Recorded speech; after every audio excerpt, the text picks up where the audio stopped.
আজকে আমি খুব সুন্দর করে গাজর দিয়ে গাজরের পিঠা তৈরি করেছি। সেই গাজরটা খুব সুন্দর করে চেষে নিয়েছি, তারপর তারপর গ্রেটার দিয়ে কুড়িয়ে নিয়েছি। কুড়িয়ে নিয়ে তারপর গাজরগুলিকে কড়াইয়ে ঘি দিলাম। ঘি দিয়ে গাজরগুলিকে আস্তে আস্তে খুব সুন্দর করে কষিয়ে নিলাম। নিয়ে তারপরে 3 চামচ ময়দা দিয়েছি। ময়দা দিয়ে আর একটু সুন্দর করে কষিয়ে নিলাম। কষিয়ে নিয়ে এটা নামিয়ে নিলাম। নামিয়ে নিয়ে দুটাকে সুন্দর করে মেখে নিলাম। মেখে নিয়ে তারপর কিছুটা ভিতরে নারকেল দিলাম।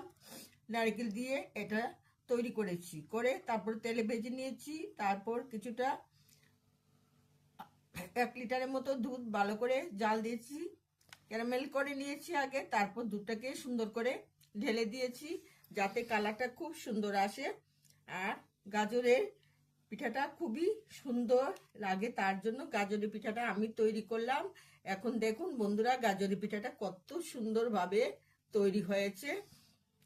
ভিতরে নারকেল আছে, খুব সুন্দর করে গাজরের পিঠাটা তৈরি হয়েছে। তারপর এটাতে 7-8টা এলাচ থেতো করে দিয়েছি। থেতো করে দেওয়াতে খুব সুন্দর সেন্ট হয়েছে। আপনারাও এইভাবে গাজরের পিঠা তৈরি করে খান, দেখবেন আপনাদেরও খুব ভালো লাগবে। আমি গাজরের সন্দেশও কিভাবে করতে হয় দেখিয়ে দিয়েছি।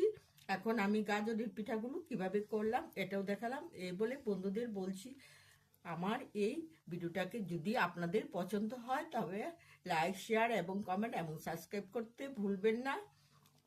অন্যদের সাথে শেয়ার করবেন কিভাবে গাজরের পিঠা তৈরি করা যায়।